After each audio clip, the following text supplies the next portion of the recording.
Internet বা হোয়াটসঅ্যাপের যুগে কানেক্টিভিটি বেড়েছে, সেই সঙ্গে একটু যেন পিছিয়ে গেছে ভয় পাওয়ার উপাদানগুলো।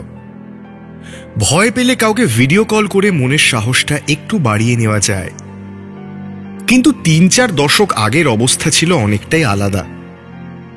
তখন ভয়ই ছিল। তেমনই একটা ঘটনা আজকে ট্রুথ অর স্কেয়ারে।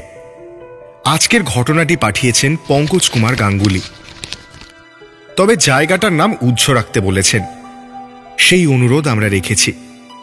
আজকের এপিসোডের নাম সানি লজ। বাকি ঘটনাটা তাঁর জবানিতেই। শুরু হচ্ছে ট্রুথ অর স্কেয়ার। ট্রেনটা এত লেট করে পৌঁছবে ভাবিনি। এত রাতে কোথাও জায়গা না পেলে হয়তো ফাঁকা রাস্তায় কাটাতে হবে, অন্যথায় স্টেশনে।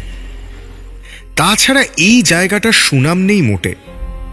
চুরি ছিনতাই তো আছেই, বাধা পেলে ছুরি চালানোর দুর্নামও রয়েছে। এই ৭-৫ ভাবতে ভাবতেই মনে হলো একবার বেরিয়ে দেখি কোথাও কোনো হোটেল পাওয়া যায় কিনা। না পেলে তখন না হয় দেখা যাবে। কপালে যা আছে ভেবে বেরিয়ে পড়লাম। কনকনে ঠান্ডা, ঘড়িতে 10টা বেজে গেছে। রাস্তাঘাট ফাঁকা, শুনশান। এদিক ওদিক করতে করতে মনে হলো ঈশ্বর বোধহয় মুখ তুলে চাইলেন।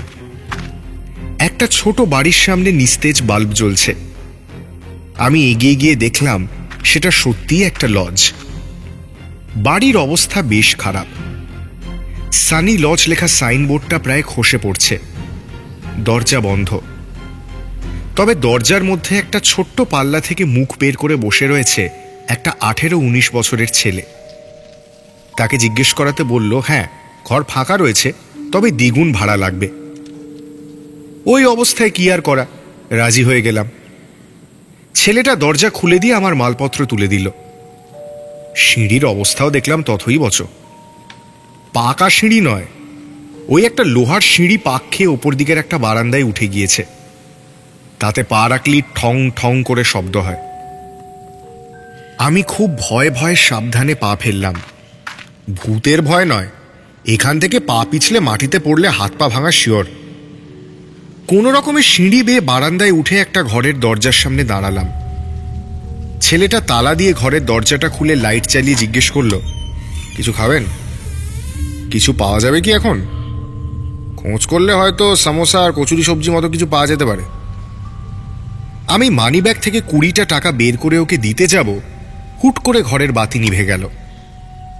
ছেলেটার সঙ্গে সঙ্গে একটা অশ্রাব্য গালাগালি করে বলল, এরকম লাইট যাওয়াটাই এখানে দোস্তুর।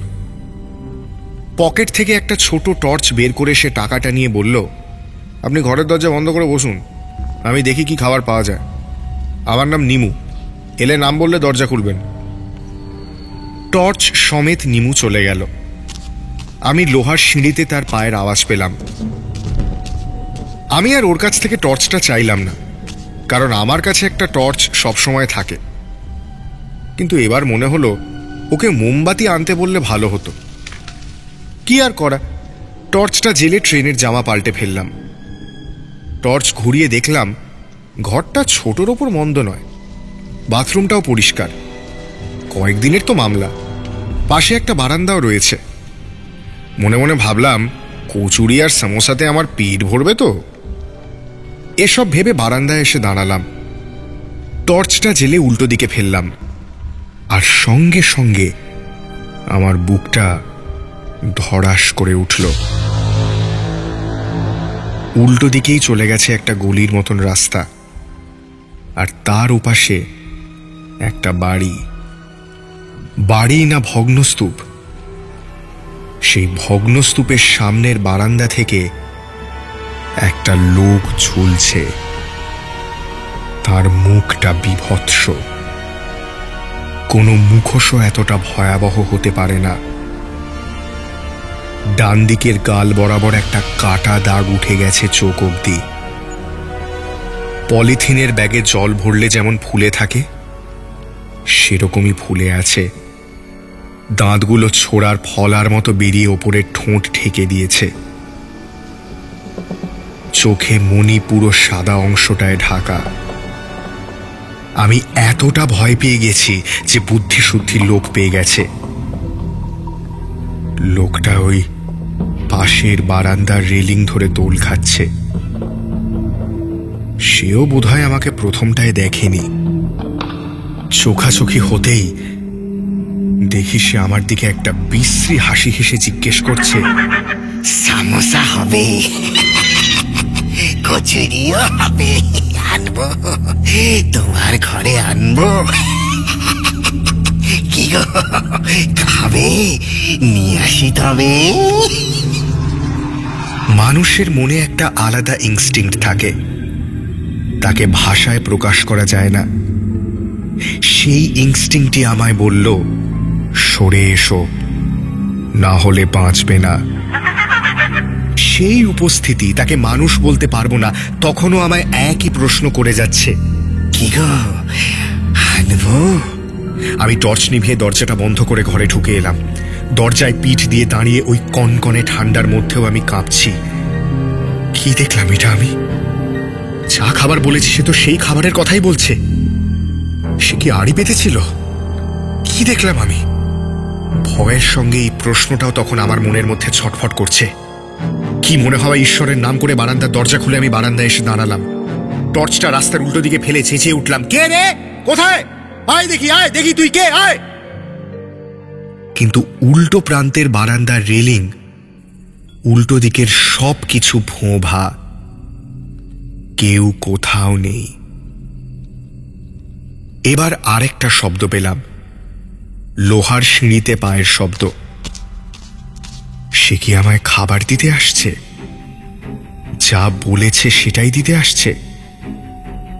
আমি সর্বশক্তি এক করলাম, হাতের টর্চটা বাগিয়ে ধরলাম। অস্ত্র হিসেবে এই লোহার টর্চের জুড়ি নেই। কারোর মাথায় বসালে তার কপালে দুঃখ আছে। যেই আসুক তাকে শিক্ষা দিয়ে তবে মরব। শব্দটা আমার ঘরের দরজার প্রায় কাছে চলে এসেছে। আমিও দরজায় কাঁধ দিয়ে দাঁড়িয়ে আছি, টর্চটা আমার হাতে। এমন সময় পায়ের আওয়াজ আমার ঘরের সামনে এসে দাঁড়ালো। শুনলাম আওয়াজটা বলছে, বাবু আমি নিমু, বাবু খাবার এনেছি, দরজা খুলুন, আমি নিমু। প্রথমটাই বিশ্বাস হচ্ছিল না। সে আরেকবার ডাক দেওয়াতে আমি দরজাটা খুললাম। নিমু ঘরে এসে পাশের টেবিলটায় একটা প্যাকেট রেখে একটা মোমবাতি জ্বালালো। বলল, বেকার বেকার অন্ধকারে খাবেন কেন? কচুরি আর জিলিপি পেলাম, গরম গরম খেয়ে নিন। আমি ওর দিকে তাকাচ্ছিলাম না। ব্যাগ খুলে কিছু একটা খোঁজার অভিনয় করছিলাম। এবার নিমু বারান্দার দিকে দরজাটা খোলা দেখে বলল, দেখেছেন, আপনাকে বলতে ভুলে গেছিলাম, এই রাতের দিকে অন্ধকারে ওদিকে যাবেন না। অনেকে ওখানে কি সব দেখেছে, তাই সকাল অবধি এখানে দাঁড়াবেন না। আপনি খেয়ে নিন। ছেলেটার উপর আমার প্রচণ্ড রাগ হলো, কিন্তু পর মুহূর্তেই মনে হলো ওই আমার জন্য খাবারগুলো এনেছে। আমি খাবারের প্যাকেটটায় হাত দেওয়া মাত্র আবার আলো এলো। নিমু এবার আমার মুখের দিকে তাকিয়ে আমার মুখের ভাব বুঝে বলল, কি হয়েছে আপনার? আপনি কি দরজা আমি কথাটা শেষ করতে না দিয়ে বললাম, আমি ঘরের পুরো ভাড়া দিয়ে দিচ্ছি, খাবারেরও ভাড়া দিচ্ছি, কিন্তু আমি এখানে থাকবো না। বলতে কোনো লজ্জা নেই, আমি ভয় পেয়েছিলাম। সেই রাতেই লজ ছেড়ে বেরিয়ে আসি। রাতটা স্টেশনের বাইরে একটা ধাবার খাটিয়ায় বসে কাটাই। পরের দিন শহরের একটা ভদ্রস্থ হোটেলে উঠি। সানি লজের ওই কয়েক ঘন্টা আমায় শিখিয়েছিল প্রাণ ভয় বড় সাংঘাতিক বস্তু। তাড়াতাড়ি সিদ্ধান্ত নেওয়াটা সেখান থেকেই আমি শিখেছি। সিদ্ধান্ত তাড়াতাড়ি নিলে সবারই ভালো হয়, তবে এরকম একটা অভিজ্ঞতার পর সিদ্ধান্ত নেওয়ার বোধবুদ্ধি থাকাটাই আশ্চর্যের। ওনাকে অভিনন্দন নিজের ওপর নিয়ন্ত্রণ না হারানোর জন্য। আর এটাও বলি, তাড়াতাড়ি সিদ্ধান্ত নেওয়ার জন্য এরকম অবস্থার মধ্যে যেন কাউকে না পড়তে হয়। এমন অবস্থা যেখানে বোঝাই যায় না ব্যাপারটা ঠিক কি ছিল, ট্রুথ অর স্কেয়ার।